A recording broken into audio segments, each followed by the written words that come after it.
Merci. Monsieur le Président, Messieurs les ministres, Mesdames, Messieurs, collaborateurs des ministres, honorables députés, chers collègues, Monsieur le ministre des Transports aériens, permettez-moi de saluer un de vos collaborateurs, mon grand frère Omar Gaye, mon grand frère de sang, Omar Mangla Nuyu, di la yóbbante sama ziyaara ci xadara ba. Monsieur le ministre des Transports aériens, nous savons que l'avion est le moyen le plus rapide et le plus sûr pour quitter un point A vers un point B. L'aviation civile est un secteur à risque. Et parce que tout simplement, aucune faute n'est permise dans l'aviation civile. La responsabilité, elle est pénale, parfois criminelle. Elle est individuelle avant d'être collective. Et au Sénégal, nous avons ce qu'on appelle l'Agence de l'aviation civile et de la météorologie. À notre temps, c'était l'Agence nationale de l'aviation civile. Mais il faut reconnaître aussi que dans cette agence, il y a beaucoup de fuites de mémoire. Pourquoi? Parce que les gens ne sont pas motivés. Ils quittent l'ANACIM pour aller vers d'autres horizons, à savoir la France, les États-Unis, ils vont à l'ASEGNA, ils vont à Air France. Donc je pense qu'il faudra motiver les gens qui sont dans l'ANACIM. On me signale que depuis 2018, ils n'ont pas reçu leur prime, qu'on peut appeler 13e mois. Donc je pense qu'il est urgent de faire quelque chose dans ce sens, ne serait-ce que pour retenir ces gens qui sont doués techniquement côté aviation civile. Et moi je pense qu'on doit aller au-delà. C'est-à-dire, au lieu de maintenir cette agence, qui est juste une agence de supervision, on peut aller vers une autorité de régulation, à l'image de l'ARTP, qui est en train de faire une chose extraordinaire dans le domaine des télécommunications. Pourquoi ne pas avoir une autorité de régulation de l'aviation civile? En ce qui concerne l'aéroport international Blaise Diagne, je voudrais féliciter parce que le 11 novembre 2022, vous êtes à votre 10 millionième passager. C'est important, mais il faut reconnaître qu'il y a beaucoup d'améliorations à faire. Côté hygiène, je pense que vous devez faire beaucoup de choses, n'est-ce pas, dans les sanitaires, comme l'ont dit certains collaborateurs. Dans le handling service aussi, je pense qu'il faudra faire des améliorations. Moi, je ne peux pas admettre que la norme au niveau international soit de 45 minutes dans le monde et qu'au Sénégal, il nous est facile de passer plus de 2 heures de temps, rien qu'en attendant, n'est-ce pas, nos valises. Je pense aussi qu'il faudra essayer d'agrandir l'aéroport, d'embellir, etc. Et je pense que vous devez aussi vous prononcer sur à quand la connexion entre l'AIBD et Diamniadio, parce que via le TER, via le train express régional. Parce que l'objectif premier du TER, c'était de desservir l'aéroport international Blaise Diagne. C'était extrêmement important. Et je voudrais aussi avoir des informations par rapport à l'exclusivité qui est donnée à Sénécartou sur le parking de l'aéroport international Blaise Diagne. En ce qui concerne Air Sénégal International, je voudrais, Monsieur le ministre, que vous nous fassiez le point sur la situation de Air Sénégal International. C'est une compagnie qui a connu 3 directeurs généraux en 4 ans. La compagnie connaît des difficultés, elle a enregistré 3 directeurs généraux. Elle connaît également des perturbations et des retards importants dans le calendrier des vols. Des plaintes et des complaintes des passagers sont enregistrées de façon récurrente, notamment sur un manque de respect à leur endroit. Quel est le plan de redressement que vous proposez aux Sénégalais pour véritablement régler tous ces problèmes? Parce qu'il y va aussi de l'image du Sénégal. Nous sommes très motivés quand nous arrivons dans un aéroport international et que nous trouvions véritablement Air Sénégal International. Mais force est de constater que si les problèmes ne sont pas réglés aujourd'hui, vraiment on tend vers une banqueroute et ce n'est pas ce qui est souhaité. Si le président de la République va jusqu'à nous demander, nous qui sommes des agents de l'État, parce que les ministres, les maires, les députés sont des agents de l'État, s'il va jusqu'à nous exiger de prendre Air Sénégal International, donc il faut, vous, à votre niveau aussi, essayer de faire des choses. Parce que nous ne voyageons pas parce que nous avons cette fierté nationale. Nous voyageons à travers un triptyque, c'est-à-dire nous voulons la commodité, la sécurité et la rapidité. Et là aussi, si on ne le voit pas dans Air Sénégal International, on sera obligé d'aller voir ailleurs. Justement, concernant ce hub aérien dont parlait le président Wade, en outre, il avait aussi parlé d'un centre de formation des métiers aéronautiques, d'un centre de maintenance aéronef et en plus de cette compagnie forte. Je voudrais savoir où est-ce que vous en êtes avec ça.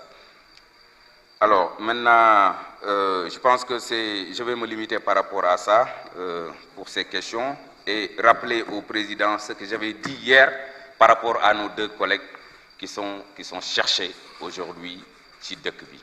Président, je voudrais vous demander de proposer une résolution à l'Assemblée nationale afin que les poursuites quand même soient arrêtées.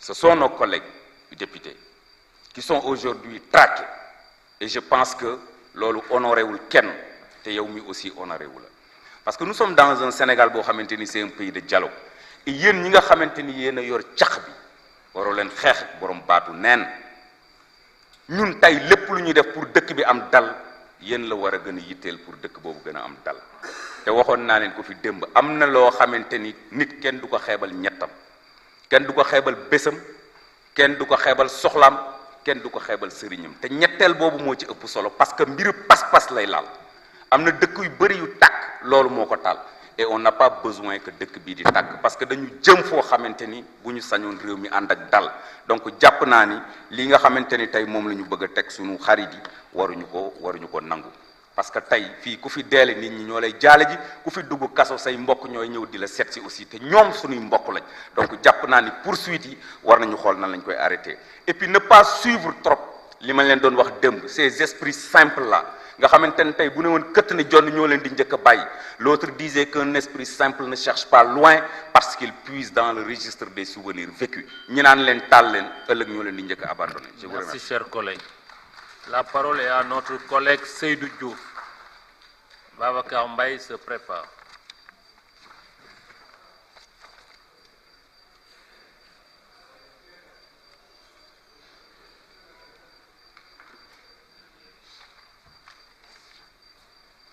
Je vous remercie, Monsieur le Président. Monsieur le ministre des Transports aériens, Monsieur le ministre des Finances et du Travail, chers collaborateurs des différents ministres, je voudrais vous saluer l'ensemble des collègues et dire à mon jeune frère qui vient de me précéder au pupitre que son discours est responsable et je pense que nous devons tous converger dans le même sens.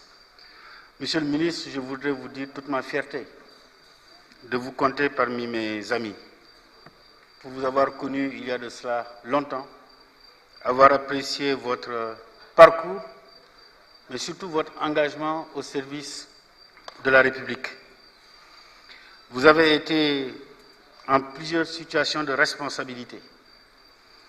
Et j'ai la chance de connaître le milieu de la plateforme aéroportuaire de Diass. Et de ce qui m'est revenu, les cadres sénégalais qui sont à Diass ont tous apprécié votre attitude et le management que vous y avez apporté, au point même de regretter de vous voir nommé ministre des Transports aériens et de quitter la tête de l'AIBD.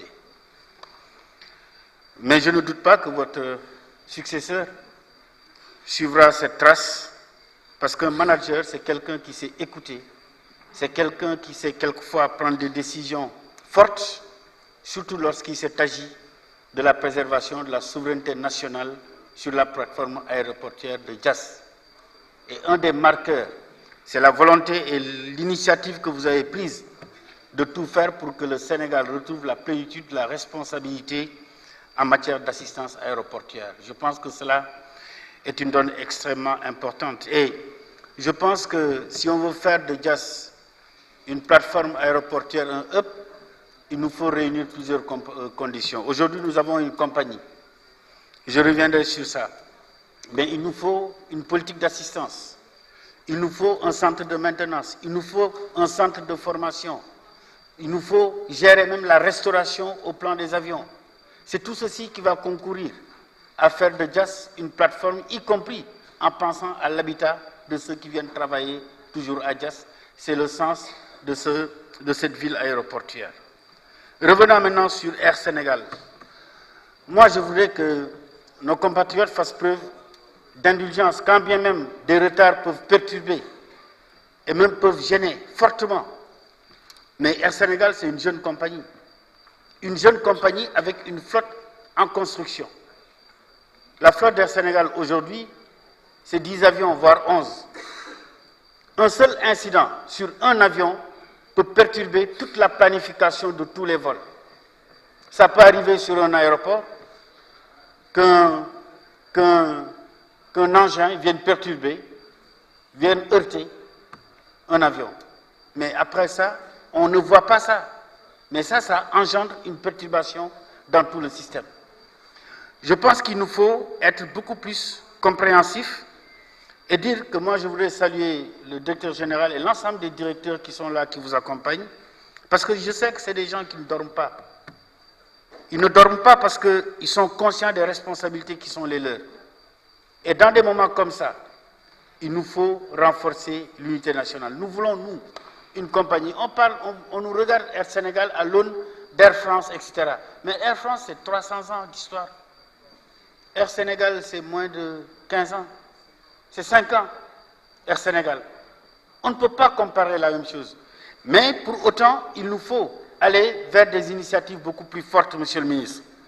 Et de mon point de vue, le moment est venu de voir dans la stratégie d'Air Sénégal, est-ce qu'on ne devrait pas, dans ce petit pays qu'est le Sénégal, on n'a pas besoin d'avoir Transair qui est une compagnie privée, Air Sénégal pour qui nous avons de l'ambition.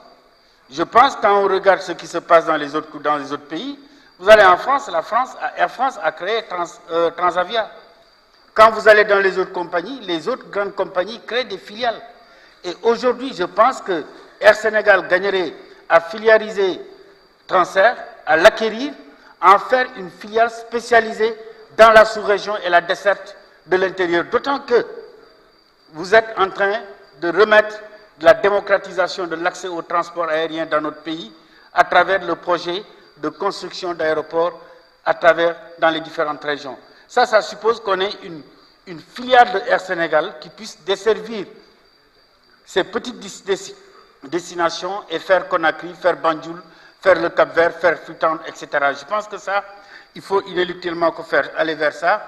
Enfin, terminer sur un point important, c'est que là où nous avons une communauté forte, il faut que les fréquences Air Sénégal soient davantage marquées. Je pense à l'Italie. Avant, c'était 4 fréquences, si je ne m'abuse. Aujourd'hui, c'est réduit à 2. Est-ce dû par les contraintes de flotte? Mais en tout état de cause, en Italie, et particulièrement dans la zone de Milan, il y a un travail à faire pour amener la communauté sénégalaise, pour les intéresser davantage à ce que Air Sénégal peut être une réponse. Bref, Monsieur le ministre, je voudrais vous encourager. Vous avez fait beaucoup d'actions en termes de responsabilité sociétale d'AIBD. Quand vous donnez une ambulance chez Astundia Ndiafat, vous en donnez à Ziguinchor, vous en amenez à Rufisque à Thiès, c'est la responsabilité sociétale d'entreprise. Et ça, c'est important. Quand vous intervenez dans le domaine du sport, moi, je viens à travers la Coupe d'Afrique des Nations qui vient de se clôturer, mais vous êtes présent à la Coupe du Monde pour accompagner les Lions. AIBD est présent. AIBD aussi a été présente pendant la Coupe d'Afrique des Nations. AIBD a accompagné plusieurs équipes nationales, plusieurs disciplines sportives. J'ai vu le basket. Ça veut dire donc que, n'hésitons pas, le sport sénégalais, pour le financer, ils nous font le sponsoring. Ce n'est pas uniquement des ressources publiques, des ressources de l'État.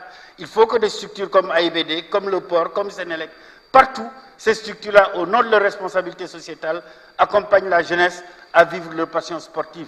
C'est cela aussi la responsabilité sociétale. C'est ce que vous avez essayé de faire à la tête d'AIBD. Et je ne doute pas que c'est des actions qui vont se poursuivre. Bon courage. La mission n'est pas facile. Il vous faut construire, il vous faut faire une flotte. Il y a beaucoup